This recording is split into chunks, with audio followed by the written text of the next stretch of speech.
Hi guys, welcome back to ADSR Massive Tutorials. If you're not subscribed to our YouTube channel already, get yourself subscribed.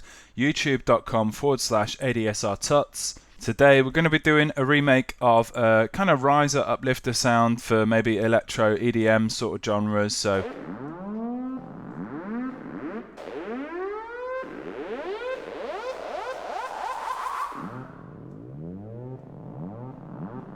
someone asked about last week's video, how we put the riser together for that video, so I thought I'd just do a bit of a video on creating riser uplifter sounds with Massive. So a little bit of processing on here. I'm going to turn that off for now and recreate this patch from scratch.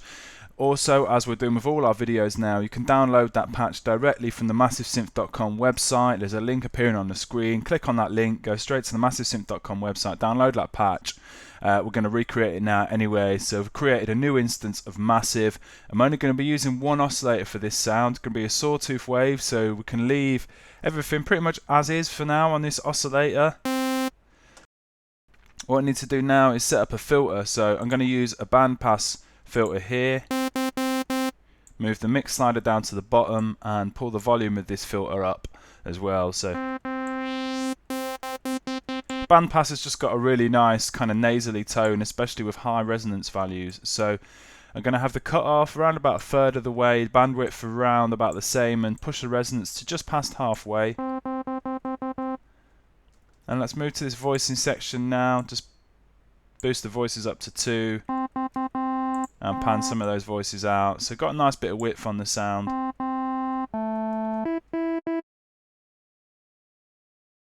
So let's get into some modulation now.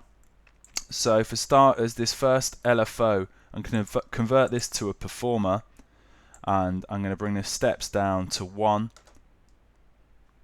I'm going to pull the X fade sequence down to the bottom, and I'm going to select 2 different curves here. We can take all of these curves off and all these other curves because we're not using those kind of steps 2 to 16. So in the top half of this X fade sequence, I'm going to load one of these curves in, and in the bottom half I'm going to basically load a reverse of that curve. So I'll explain why I'm doing this shortly. So one thing we need to do now is actually activate this performer by using it to modulate something. So I'm going to use it to modulate the pitch of oscillator 1. So click and drag the crosshair of that performer over to this first modulation slot on the pitch of oscillator 1, and holding Alt or Option, click and drag down.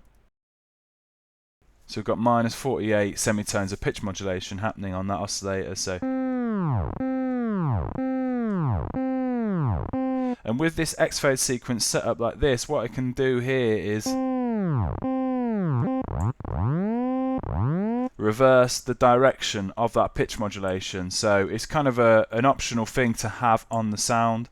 So what we want to do is get that pitch, get that kind of LFO to slowly kind of speed up all by itself, rather than having to, what we could do here is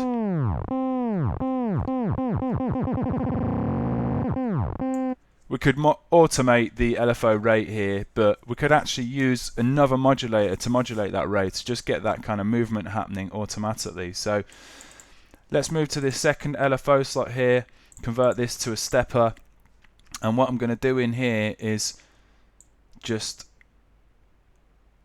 kind of create my own sort of upwards curve really. It doesn't have to be exact, but just so it's kind of representing a bit of an upwards slope in here. So something like that will do. And it's quite important this, I need to activate all of these boxes here because this is the glide modulation. So by activating all of them and then pushing this glide up to the top, I'm going to get a smooth transition in between those steps. So what we want to do now is go back to this performer, click and drag the crosshair, this stepper, to the rate of this performer, click and drag up all the way to the top. So now we're going to get this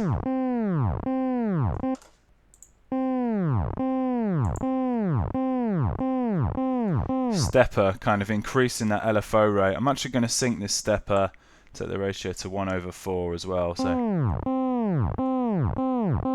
as we move along the steps, the speed gets faster and faster.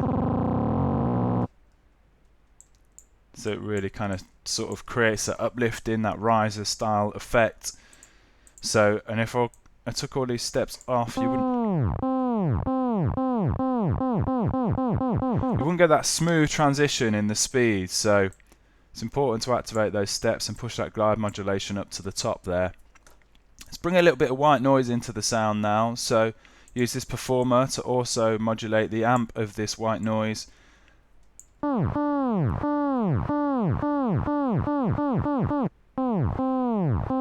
So getting a little bit of white noise going on, just a little bit of top end, which is nice. I'm going to use this stepper to also modulate the cutoff frequency of this bandpass filter, so we're going to get this nice bandpass sweep happening as the LFO kind of speeds up. So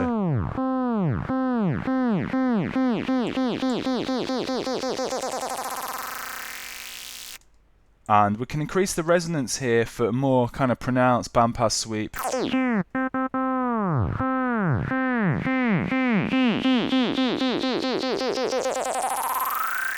So you can go quite high with that resonance, just be careful of your levels really, but yeah, quite high resonance values has quite a cool effect on the sound. So I think we can make this sound monophonic really and just take any glide off.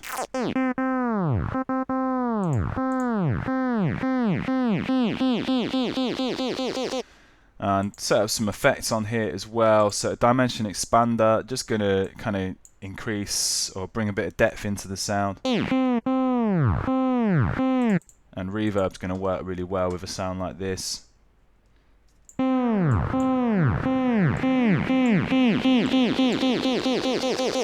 What I can actually do here as well to just increase that kind of rising, uplifting sort of effect on this sound is use this stepper here, holding shift and click and drag this stepper, the crosshair of this stepper to the dry wet of the reverb and the size, and then I'm applying a little bit of modulation to the dry wet and the size. So what we're also going to get now is this sort of reverb kind of sweep into the sound, so the reverb gets bigger and bigger as well. So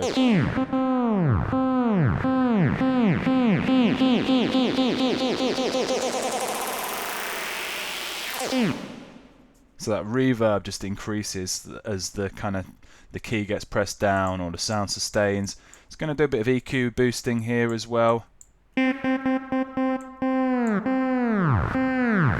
Boost a bit of top end and bring a bit of distortion into the sound. Actually use this feedback as well, turn that feedback on. Boost the amp up to about a third of the way, and also let's insert one, let's have a sine shaper in here. And just change the routing so we go, the sound goes into the feedback control and then into the insert one.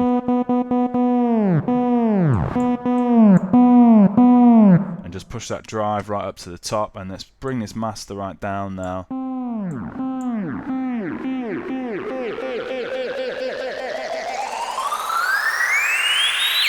And that sine shaper is just driving the sound, just bringing a nice kind of bit of character and tone to it. So finally I've got a few kind of effects going on here, sample delay, just making the sound really kind of nice and wide. A little bit of channel EQ, just taking off the kind of low frequency in the sound. And some Valhalla vintage verb, just very large kind of effecty reverb.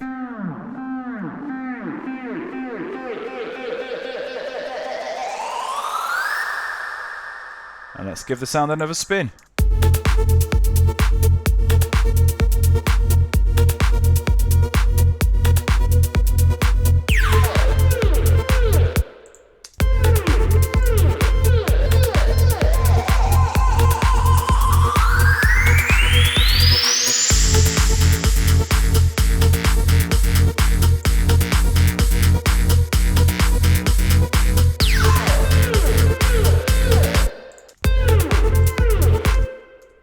I think one final thing we maybe need to do here is go back to this stepper, take off the first step there, unactivate that, and so the sound would kind of re-trigger a bit more.